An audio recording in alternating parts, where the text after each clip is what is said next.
Hello, everyone. Welcome. We're so excited to be here with you today from Dillingham, Alaska. We're here with the Bristol Bay Native Association TELI Collaborative, and we are so excited to be here and to be hosting along with Annie Shade from Bristol Bay Native Association. Welcome, welcome, welcome. We'll be starting just a few minutes. While we are waiting for folks to join us, please feel free to type your name and your TELI Collaborative or your role into the chat box. And we'll let you know a couple of logistical items as well as we get started. So this virtual gathering is being recorded for future reference, and you'll be able to share it with the rest of your TELI Collaborative team members who weren't able to join us today.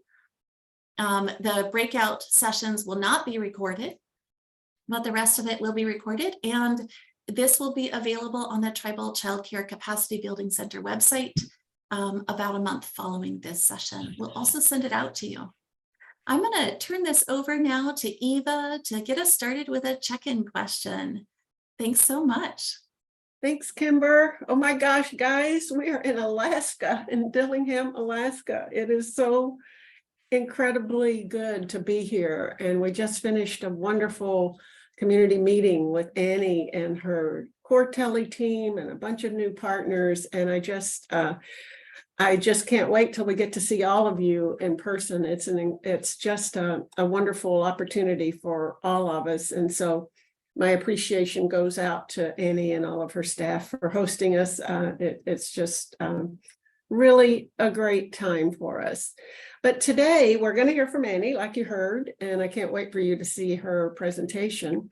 But we're also going to be talking about what children need, all of the different domains that children are affected with, and we'll be like going into the breakout rooms. But for our check-in question, if you would put it in the chat or shout out, we'd love to see you on camera.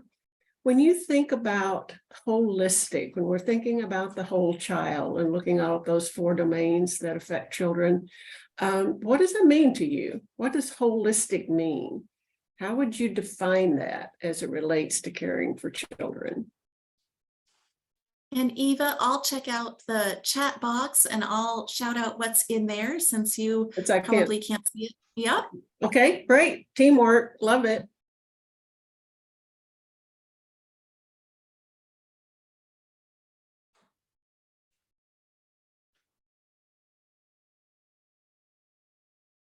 Seeing anything in the chat box yet? Oh, I do. So S. Manuel says, caring for their physical, mental, and emotional well-being is holistic to her. Lori, hi there. Lori Stinton says, holistic is caring for the whole child, including the family and community.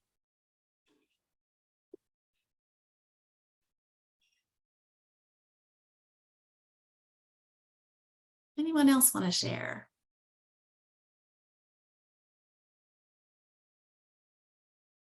Those are great answers so far. Absolutely.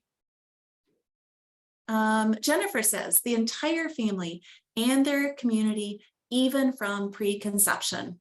And Krista says, caring for all needs of the children as well as those areas that will affect the child. Wonderful.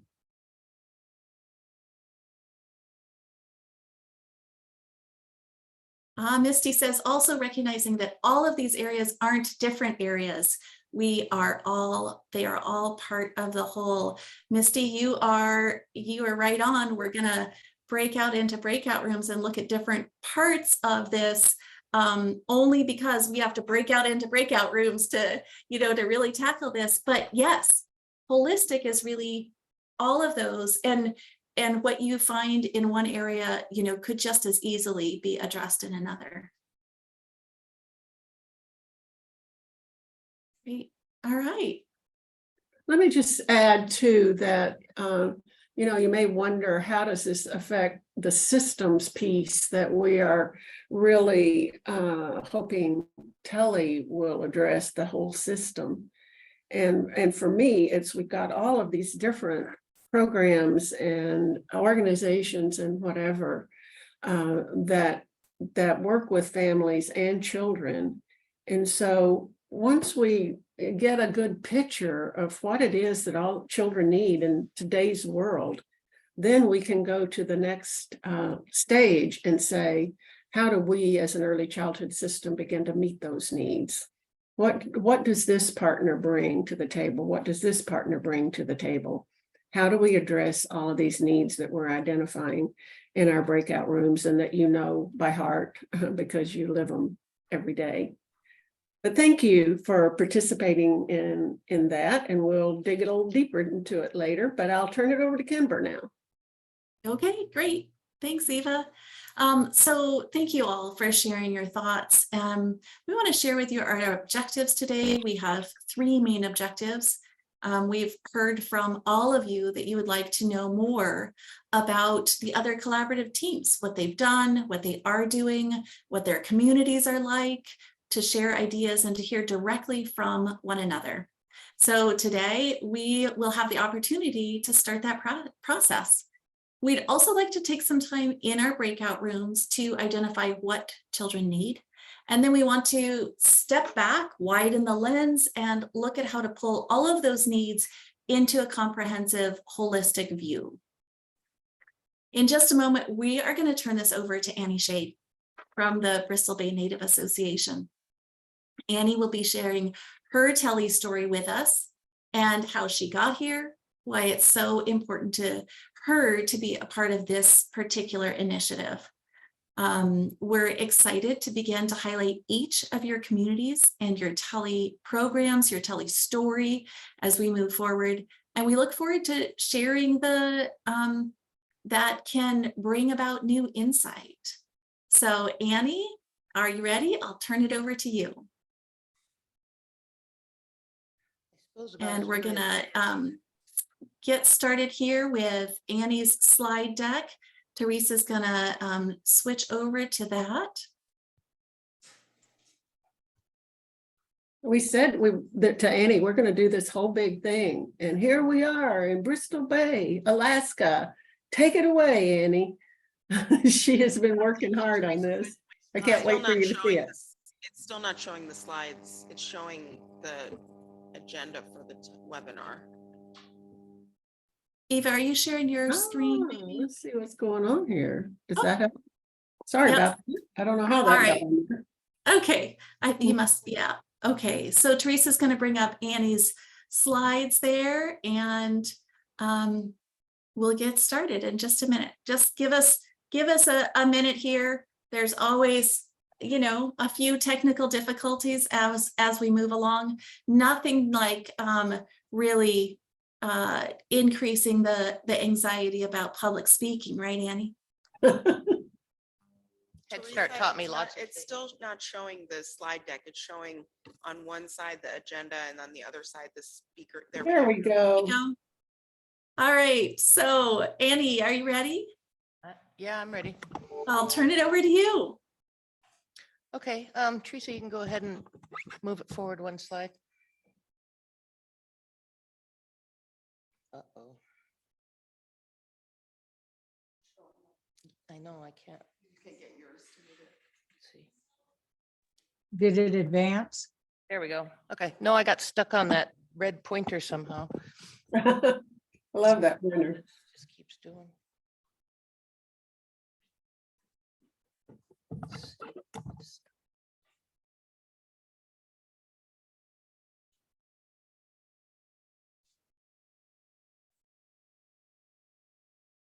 Are we on slide 2?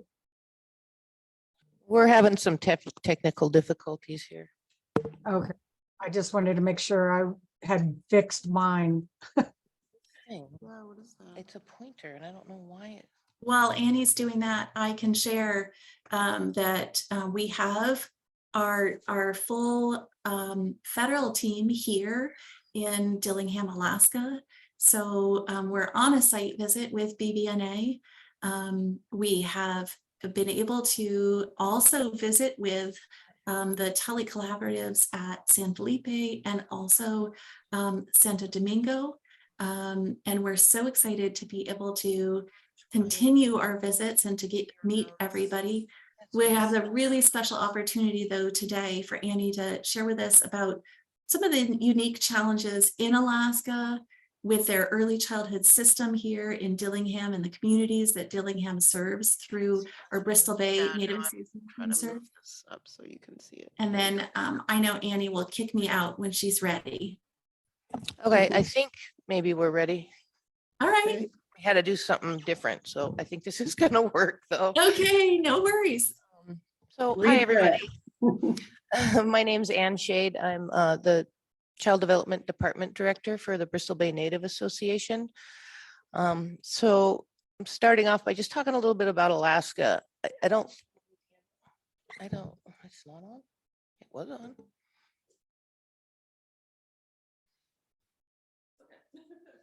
It was on a second ago. I didn't turn it off. So, but I'm afraid if I shut this, we're gonna have to start all over again. Anyway, so Alaska covers 591,000 square miles. So when we're talking about distance, we've got some serious distance. I can't run with the present. We're gonna do it like this. So all of our remote sites are accessible only by airplane. But go ahead and forward the slides, Teresa. Most of Alaska is really difficult to access because that is showing all the roads in Alaska.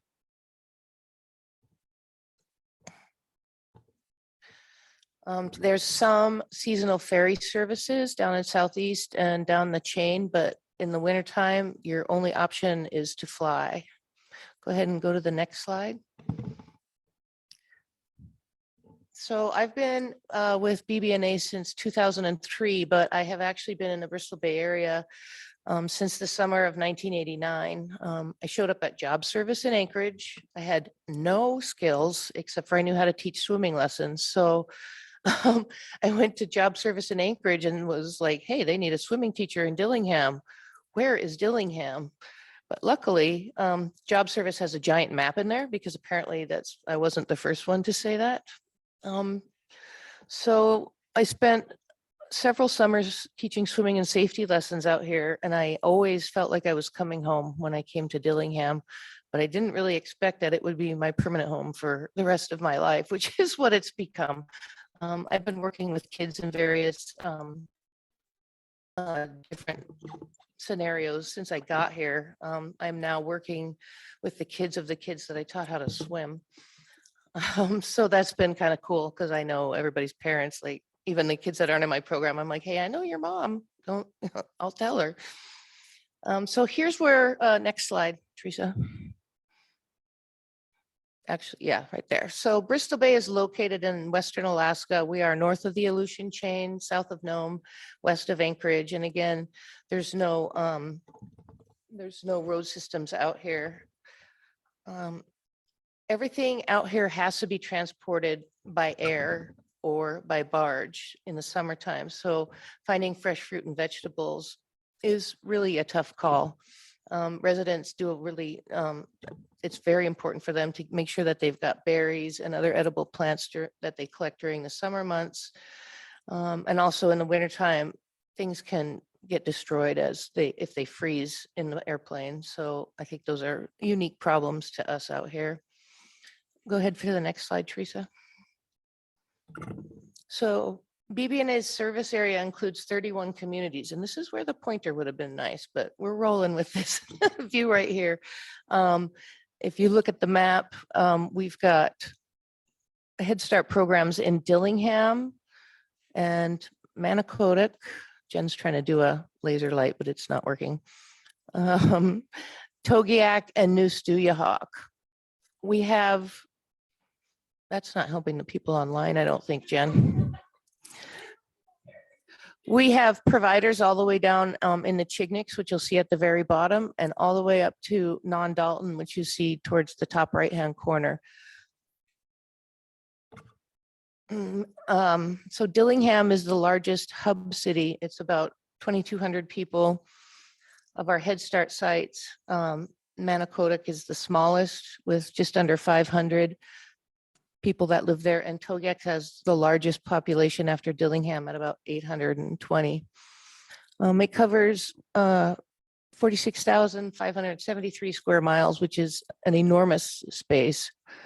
We are home to Dena'ina, Athabascan, Aleut, and Yupik tribes. And BBNA presents all the tribes collectively. Next slide.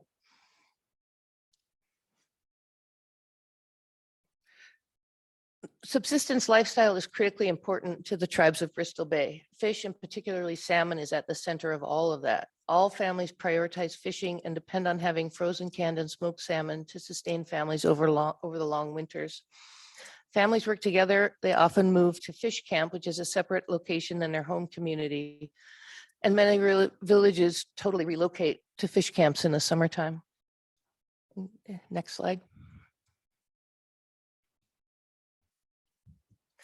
Children always participate in subsistence activities from a very young age. Every baby out here teethes on frozen salmon strips, smoked salmon. So, you know, you can see it is totally not abnormal to see a 10-year-old with a rifle in his hand. I think that's something that's a little disturbing to people sometimes when they come out here. Next slide. So again, 80% of Alaska's 354 communities are located off the road system. So the vast majority of the population has no access to roads. I wanted you guys to see some of the pictures of what village life looks like. There's no pavement, no sidewalks. Most residents use four-wheelers and snow machines, boats in the summertime. You almost never see a car out in the remote villages. Sometimes you'll find a truck for the airlines because they have to move a lot of freight, but 90% of the folks in the remote communities use four-wheelers for transportation. Also, it's hard to get vehicles out to the site, so four-wheelers fit in planes better. Next slide. So all goods and people are flown to the hub communities. And again, our hub for this area is Dillingham. From there, goods and people are turned around and moved into smaller bush planes to be transported out to the villages. Larger items like vehicles have to be barged in, and that can only happen in the summertime.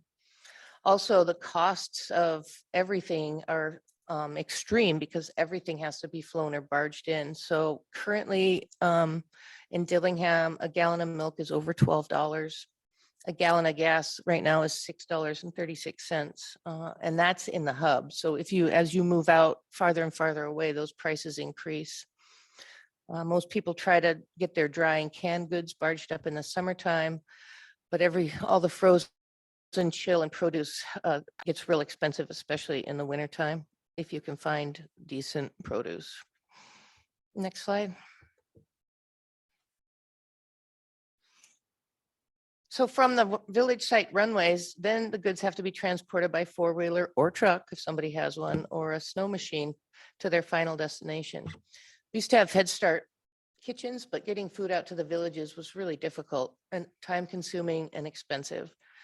One time we had a charter of frozen foods and there was a beef roast that we could not fit into the freezer on the site. So staff went to the local store, bought themselves a hacksaw, sanitized the blade, and proceeded to saw it in half on a piece of cardboard on the floor. It wasn't long after that we moved our Head Start classrooms into the schools and began purchasing lunches through the district's meal service. Next slide. So BBNA's main departments are administration, community services, family services, workforce development, natural resources, land management, child development, program development, and transportation and infrastructure. I put asterisks by the departments that are closely working together through this TELI project. BBNA's mission is to maintain and promote a strong regional organization supported by the tribes of Bristol Bay to serve as a united voice to provide social, economic, cultural, educational opportunities and initiatives to benefit the tribes and native people of the Bristol Bay. I got that, didn't I? What you just missed is this mosquito just flew across my screen and I was able to kill it without even looking. Next slide. Mosquitoes are a big deal out here. Huh? So back in 2014, we started thinking about this idea. We realized that there were 3 departments who were serving really the same families. So it was workforce development, the child development department, which back then was Head Start, and then the family services department. So some of these families had 3 different family plans, depending on what services they were accessing. And they would get really confused. People would show up to their house for a home visit and they'd be like, okay, which plan are you? And so we really realized that we needed to do something to consolidate service delivery and do a better job of communicating across departments. Next slide. So we convinced our boss at the time that he should hire us a consultant to see how we could figure this out. So we worked with the consultant for a year, and the biggest restructure was moving the Head Start department to be the child development department. Because Head Start was already staffed with people who were experts in child development, it seemed logical to move children's services under one department. The only thing that we realized that couldn't be moved over was ICWA, and that had to stay with family services because they have access to social workers and things that we don't have in this department. But plans were laid to ensure coordination of service delivery between those departments. Once we had CCDF funding coming directly to the child development department, we all did time studies to make sure that we had accurate cost allocations. But this also allowed because what we did is we put CCDF funding in each of our managing positions, because that allowed the Head Start management team to become the child development department management team, so they could support childcare and home providers. We have a center-based childcare here in Dillingham. We have home providers out in the villages, but you know, our staff, if they were solely funded under Head Start, wouldn't be able to support any of those other programs. So we took a small percentage of each manager and allotted it out to CCDF so that they could do more support region-wide instead of just here and in the Head Start sites.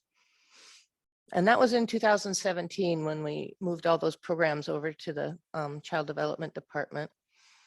When we took over childcare, we kept getting written up by, oh, sorry, next slide. We kept getting written up by childcare licensing because parents weren't providing healthy, nutritious lunches and snacks for their kids. We were scratching our heads trying to figure out how to get parents to pack healthier options. Like, we had this one guy one time that sent his daughter to school with a yellow pepper. That was his entire plan for the day. Another time I was in the classrooms and this little girl opens up her lunchbox. It had a 6-pack of those little Hostess donuts, a Kool-Aid, and some cookies and some chips. And so we just, you know, we can't fix what parents put in their kids' lunches, but what we could do is bring childcare onto the Head Start meal plan. So because Head Start has such stringent requirements through CACFP, we knew that if we did that, those childcare kids would also be getting healthy meals. We hired a part-time kitchen assistant to help with the cook because all of a sudden she's got 4 classrooms instead of 2 to cook for. But it was super easy to allocate because there were 2 Head Start classrooms and 2 childcare classrooms. So we were just able to split the costs of everything in the kitchen directly in half. Next slide. The other thing that we've done is partner up with everybody we can think of to save money and increase quality. So back in 2011, we had a 2-year partnership with Dillingham City School District. We had certified preschool teachers in 3 Head Start classrooms here in Dillingham. In 2010, after the fiasco with the frozen meat roast, we moved our first site into the Southwest Region School District buildings. And then 2003, the remaining 2 remote Head Start classrooms moved into the Southwest Region School District. In 2018 was our first year that we combined funding with Southwest Region School District to get certified teachers in the school.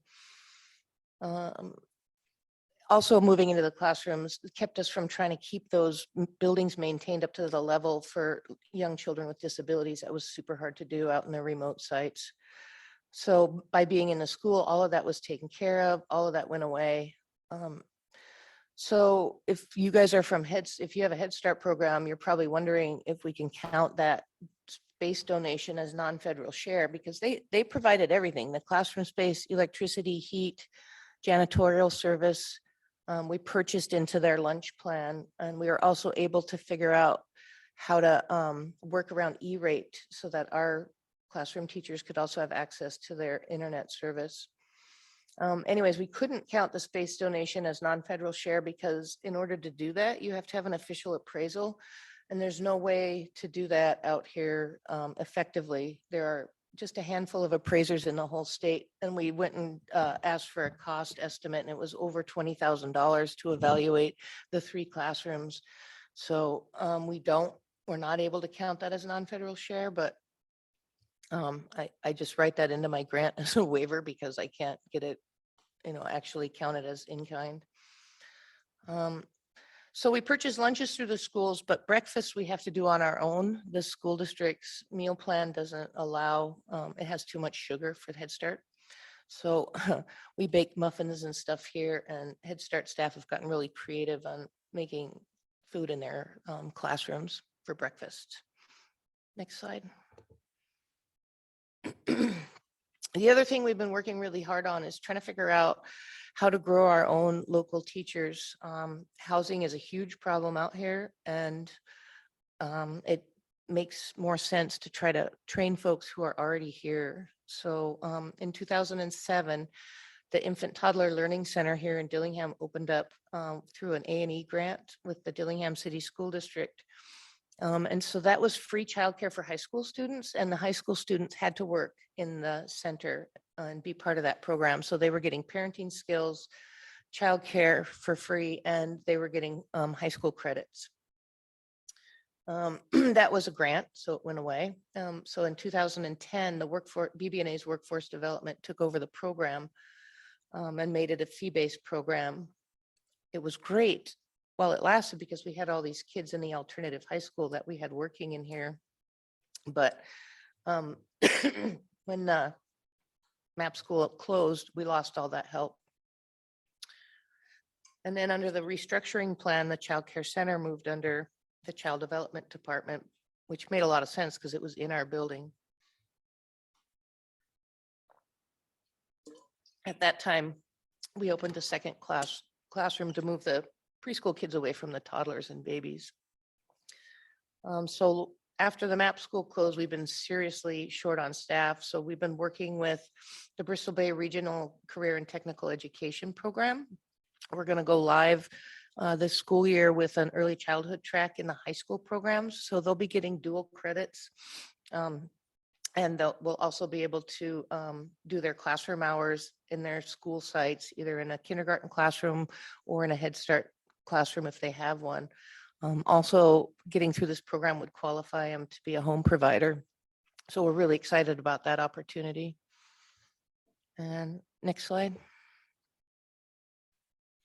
So we were so excited when we saw this announcement for TELI because we've been trying to do this forever, 10 years. And being part of this cohort adds some validity. So people aren't, why are you trying to do this? Well, because it's the right thing for kids and families. They're all the same kids and families. So it's been great to have this federal oversight so that we know that we're compliant with all of our grants and are figuring out the best way to braid funding sources. One of the things we're working on is reducing the need to have parents fill out multiple applications for BB&A services. And then we're working on wrapping around early childcare options for working parents. Finally, we're going to be working on a middle school curriculum through the Red Cross babysitting course. And that too, because we all know that older siblings are watching their younger siblings in the summertime. So the more tools we can give to those kiddos, the better quality education they'll be providing to their siblings.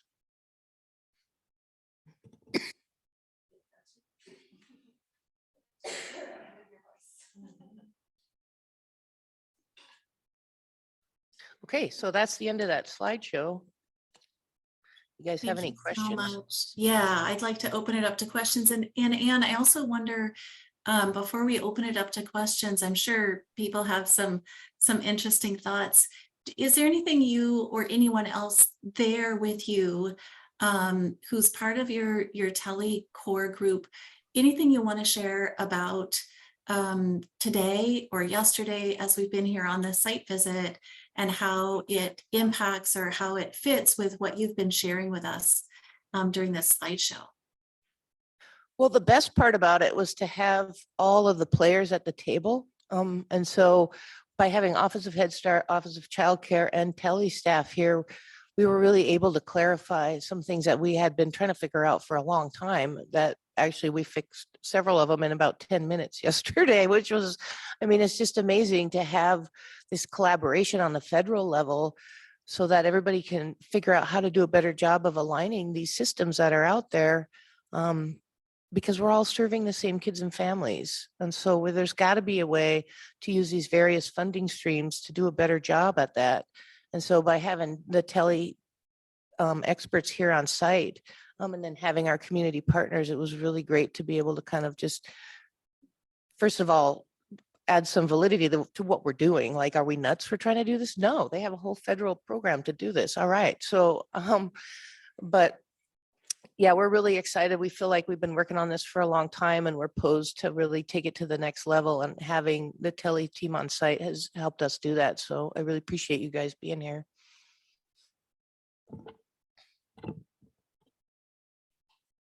This is Moshmi. We're also just really grateful to be here. And I think probably you've given many of the other TELI collaboratives so many ideas, because you've already done so much that is TELI already over the past 15 years. Like, you're bringing together your childcare and Head Start, having all the classrooms in the same center, leveraging your different funding sources, working on these growing your own things. Like, I think these are all things that many of the other TELI collaboratives may be thinking about doing in their communities. Moshmi, we can't hear you. Oh, can you hear me now? There you go. Yeah. Yeah. Will Okay. you say that again? Yeah, no, Please. I was just saying that a lot of the things that Annie and her team have been doing here at BBNA, it's great to have her talk about those things, because they may be things that other TELI collaboratives are, thinking about, bringing together childcare and Head Start under one center, and really doing cost allocation and leveraging the different resources across programs, thinking about growing your own with building the pipeline of early care and education workforce. Like, I think these are all things that maybe some of the other TELI collaboratives might be interested in. So I'm glad that you, Annie, were the first one to be able to present to the group about the work that you've been doing. Hopefully it's also inspirational for some of the other folks to hear about.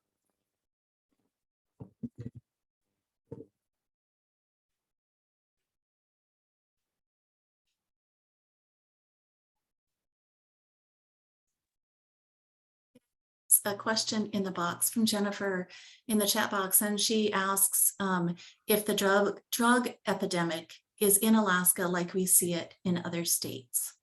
Yes, it's terrible. I think it's bad all over. We always kind of wonder, how are they getting this stuff out to these sites? We have a hard time getting anything out. Yeah. So yeah, that's been a big focus. I think, one of our partners is Family Services. They run the ICWA program. And I think that's a lot of what they see over there too. Thanks for that question, Jennifer. Anyone else have questions or comments for Anne and her team?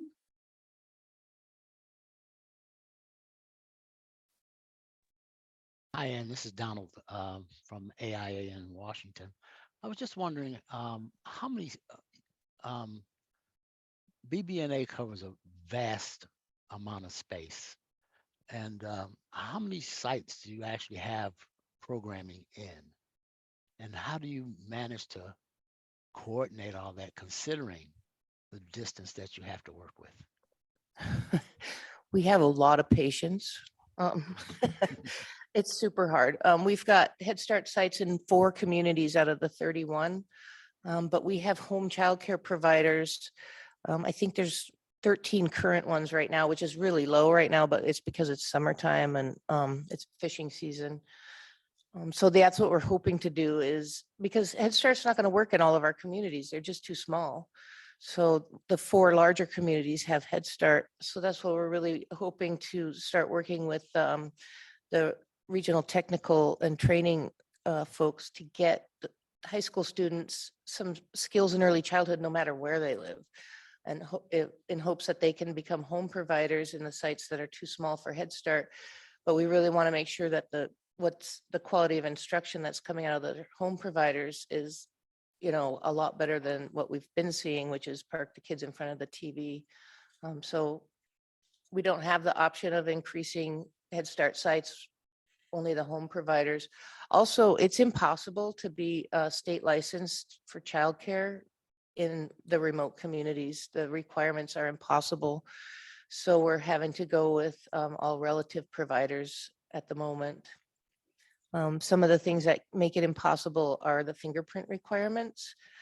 So if I had to fly down to Chignik to roll some fingerprints, the flight there would cost me $1,700. And then if I have to roll everybody's fingerprints in the whole house who's over the age of 16, that could be 5 to 10 people in each community, in each of the households, because we have multi-generational households happening. The other thing that makes it really hard, weirdly, is fire extinguishers. They can't go on flights with passengers. They're considered hazmat. So to get a fire extinguisher chartered down to the Chignits, and which is way on the bottom of that map on the slide that we were showing, a charter down there is going to be closer to $3,000. So if we have to get fire extinguishers to every provider and have them updated every year, most of our grant would be going to that. So we're trying to figure out how to work with the school districts, because they do have fire extinguishers in the school district buildings. So if we can get the extinguishers down there, we can get them on the maintenance schedule with the school districts. But we just don't have a huge relationship with Lake and Penn School District right now, but we're working on it. Annie, I think what you're doing with the public schools is so incredible. We think, oh, we need to partner Head Start childcare. Well, you've done that. You've definitely done that. But reaching out to the public schools as a partner in this whole early childhood system is just incredible. And I know so many of our communities have state pre-K, tribal, all of that. And the fact that you have seen public education as an asset and have brought them in like you have is just really forward thinking, I think. And we witnessed that today as we got to participate in your community meeting. So congratulations on that. Sometimes we don't think out there. Well, it was nice. We got a lot of pushback at first because we're putting non-native folks in these teaching positions. But over the years, what we've been able to do is then our staff, we have center coordinators and we have a center coordinator and a teacher aide in each of the remote classrooms. And that center coordinator's position is to work with families and communities. So by having a certified teacher in there, they don't have to worry about lesson planning anymore. They still do observations. They're still in the classroom, but they have this opportunity to reach out to the families in their community that they already know and to set up community events and stuff like that. So, it was a little bit, we got some pushback at the beginning, but now we're starting to, it's more normalized, and we're really going to be working hard this year with our center coordinators to be doing more family outreach. So we're excited about that opportunity too. I don't know if you can see the chat, but Bryna says that she also really likes the plan to tie in middle school and training for babysitters and childcare. Yeah, that was the easiest one to come up with because it's only like a 4-hour training. And then what we can do through the TCE is, or CTE is bring them in for hands-on CPR and first aid. And they can also come and visit in the Head Start classrooms and kind of take a look at what that looks like. So hopefully we'll get a cohort going this year that are, real interested students, so we can start being able to have providers in more of the communities than just the ones that we have right now.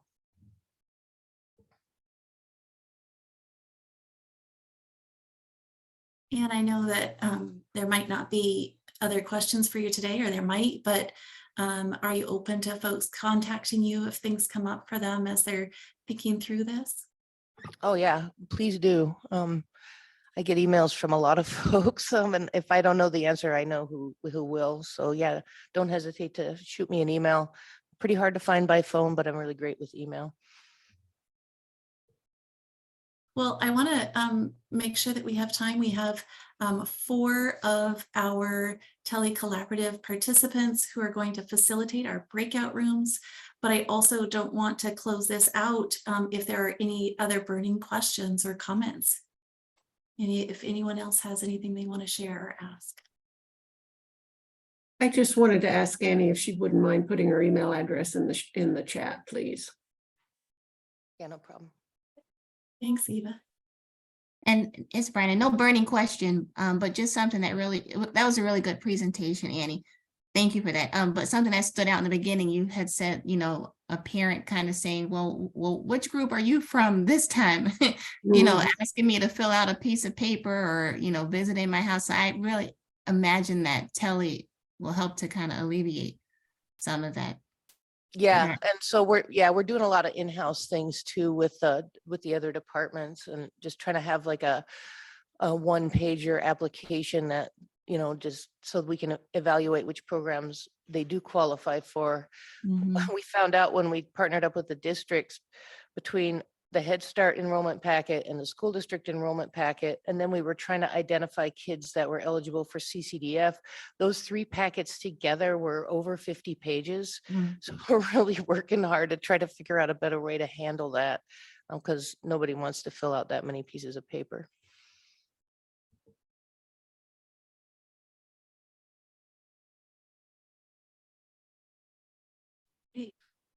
Annie, that was amazing. Even though I got to see it before everybody else did, I'm still, it really was just breathtaking to have you present that and to share those photos. I can share that, you know, being here on site, we went to the store yesterday, a package of diapers was $90. A package of hot dog buns was $10. Was $35 for a 13-ounce can of infant formula. So, you know, I really just really commend the out-of-box thinking that is happening here, the problem solving, the coming together to really create this system.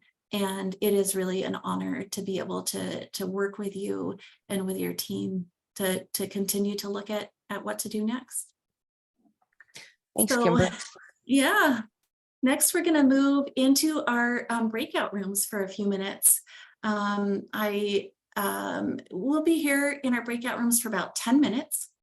And what we want to do first is to narrow our lens so that we can identify some of the specific needs that children have. In the 4 groups, we have 4 facilitators. Lori Stinton with Gila River, and she's going to be facilitating the breakout room on what children need emotionally.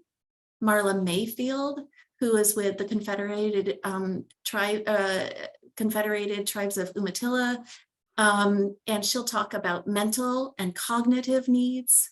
Liz Smith with Seneca Nation is going to facilitate a conversation about spiritual and cultural needs, and Misty Boyd with Chickasaw will facilitate a conversation about physical needs.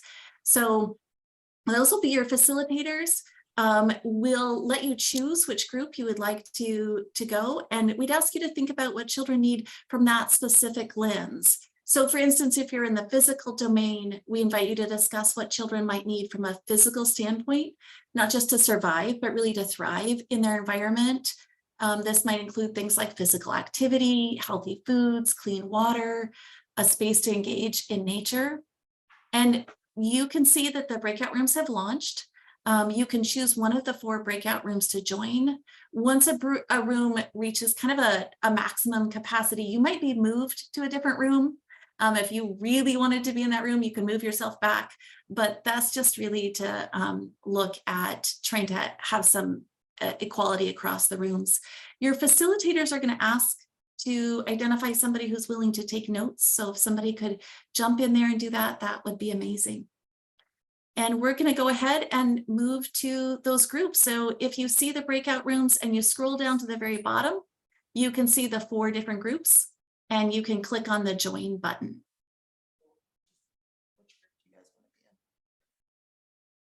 I don't know that we're seeing those right now. So the breakout room, I see it. People are joining now.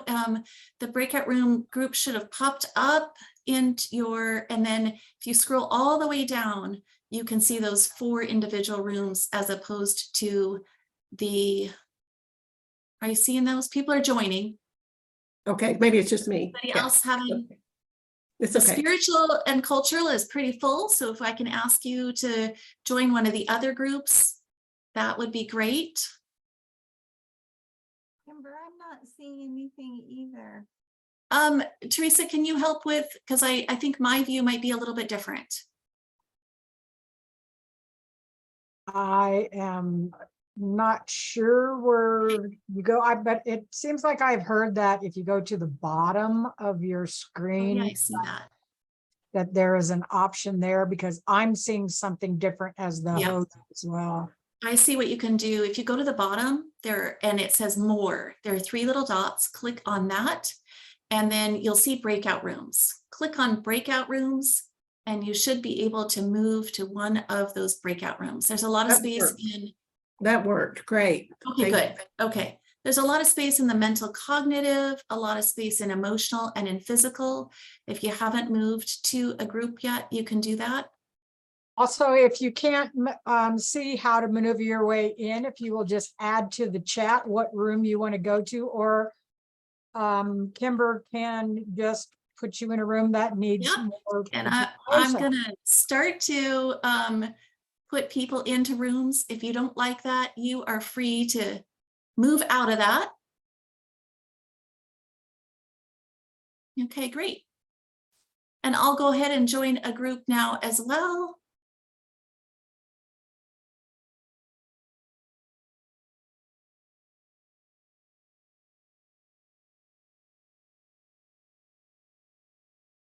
Actually have fit into many different categories. And this is a part of the idea behind holism, right? Sometimes people try to break things into separate categories. And that's, the silos we see in between programs as well. They're really all a part of the whole. And so while they can be separated on paper, they can't really be separated in a child's life or in anyone's life. All these domains are important. And I'd really just love to take a few minutes to see if anybody wants to shout out. And, we'll just shout out. Let's go real quickly. I know today we just have 60 minutes, so we only have 5 minutes or so left. But real quick in the physical group, anyone want to shout out there? So I can kind of start. There were sort of, food, shelter, water, talking specifically about healthy foods, safe environments, but we also started talking about the importance of exposure to nature, places to explore, the ability to play as being important physical needs, and physical affection, touch as an important physical need. Thank you, Misty. Thanks so much. How about mental cognitive?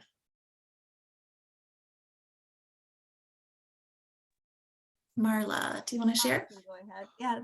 Sorry. We Okay. had wonderful conversations about what is available to teach and learn.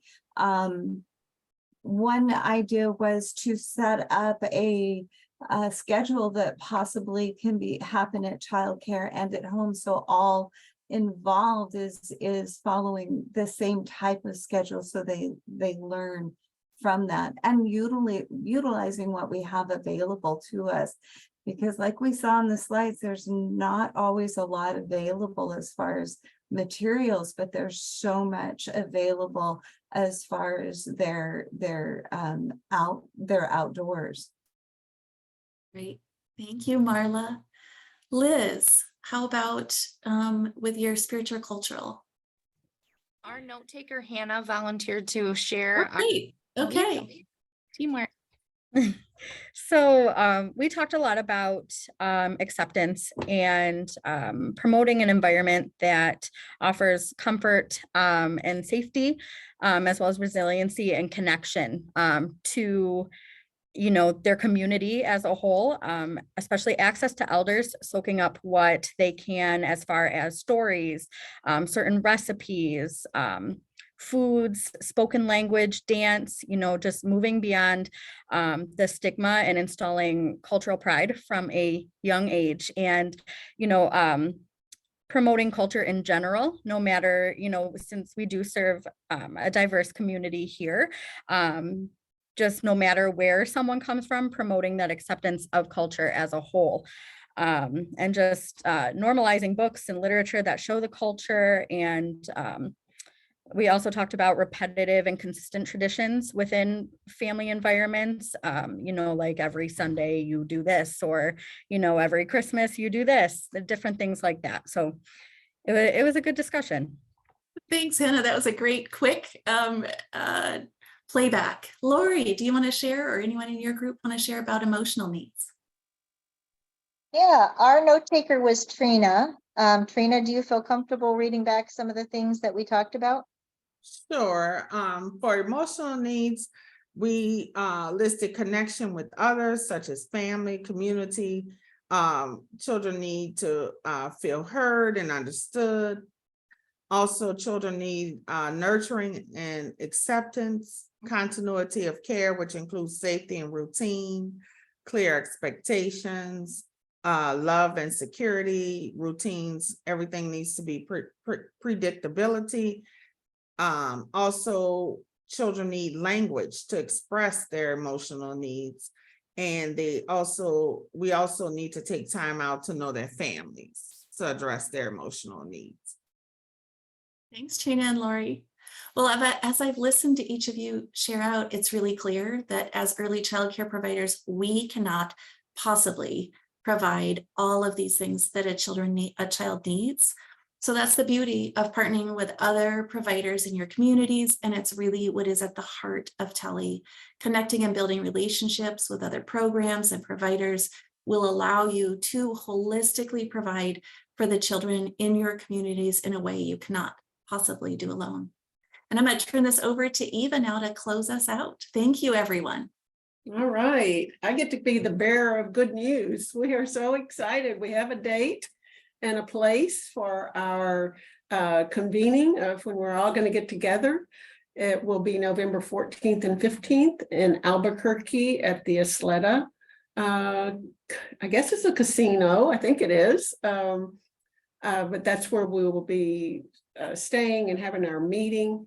And I'm just so excited that these folks that we've introduced to you in the past, Native Americans in Philanthropy and the Early Childhood Funders Collaborative, are paying for everything.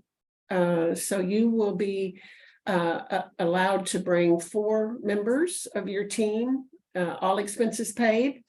And we've had a lot of requests about, is there room for other ones if we, if you wanted to bring other ones? We're in the process of looking at that right now. One of our collaboratives wanted to bring some parents. We encourage you, if you want to bring one of your 4 team members a parent, that would be great too. But we're short on space, so we just have to know if there's some that you would want to fund separately that are bringing. We need to make sure we have enough room, enough sleeping rooms and meeting rooms and that kind of stuff. But you will be getting a save the date notice soon on that. And we're putting together hopefully a good group of speakers that will answer some of our needs. Barb Faber will be talking to us she'll be doing a session on how White Earth did their central intake form and all of that. And so look for more information. And Teresa's telling me I need to hush. We need to get moving here. But just once again, thank you to Annie Shade. And it's such a privilege to be here with her and her team. And thank you for sharing all of that.